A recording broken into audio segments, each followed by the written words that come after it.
The hills, valleys and beaches of America's most image-conscious conurbation make a fitting backdrop for a flying visit to assess a motorcycle sector where style is more important than substance.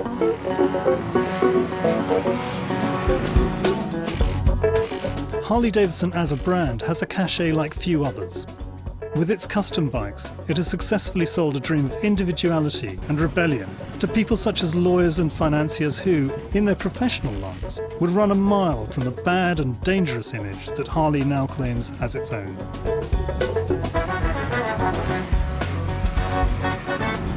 But can heritage and mass-produced individuality sustain this US bike maker through tough times that are forcing all manufacturers to fight harder just to stay in the game? Harley-Davidson, set up in a tiny shack in Milwaukee more than 100 years ago, was not always so pleased to be linked with some of its owners, although it was always happy to sell them bikes. Disaffected veterans returning from the Second World War were the first to be known as outlaw bikers. They used their D-Mob money to buy cheap war surplus bikes, stripped them down for speed, named one of their foremost clubs after a bomber squadron, and went out in search of fun.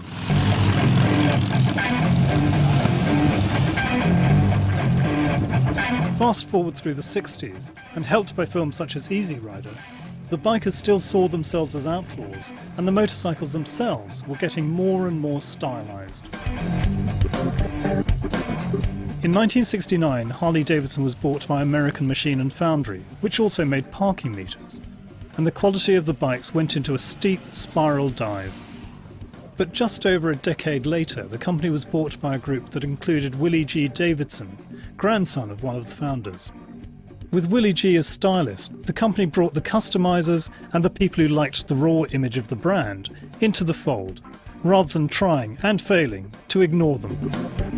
Following that road has meant that more and more of these mass-produced bikes are now sold as customs. We were the biggest manufacturer of motorcycles in 1920, and we were in 68 countries at that time.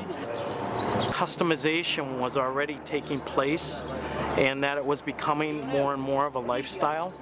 So customization is just part of our brand, and we hope to continue evolving it and being the #1 in the industry with custom parts available. 30% of Harley's turnover comes from a huge range of extras and accessories. Buyers of new bikes normally spend the equivalent of $2,000 on tuning and cosmetic enhancements, on top of the initial cost, plus $1,000 on clothes.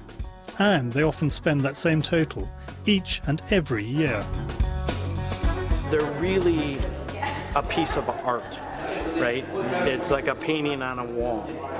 Where we really focus is that we like customization that provides function, provides comfort, provides a different look, but it's still very usable.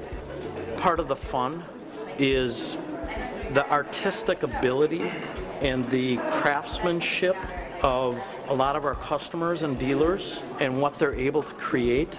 They just keep evolving and changing. When you're walking through a rally, you truly never see two Harleys alike. Given that it's mainly about looks and image, this one, the Crossbones, rides and handles surprisingly well. These bikes aren't in the same league as the sports bikes I usually opt for, but for gentle cruising, to show off your tattoos, or even out in these winding mountain roads above Los Angeles, they are enjoyable to ride. It's not surprising that what is now an archetypal purveyor of the concepts of independence and individuality is closely linked with a rock and roll lifestyle.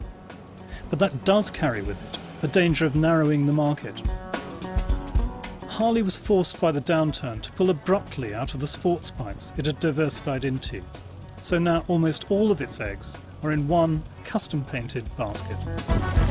That's a big risk, but given how much loyalty, old and new, there is to this edgy image brand, it seems there's plenty more mileage in Harley's selling of two-wheel dreams. I'm Rohit Jaggi of the Financial Times.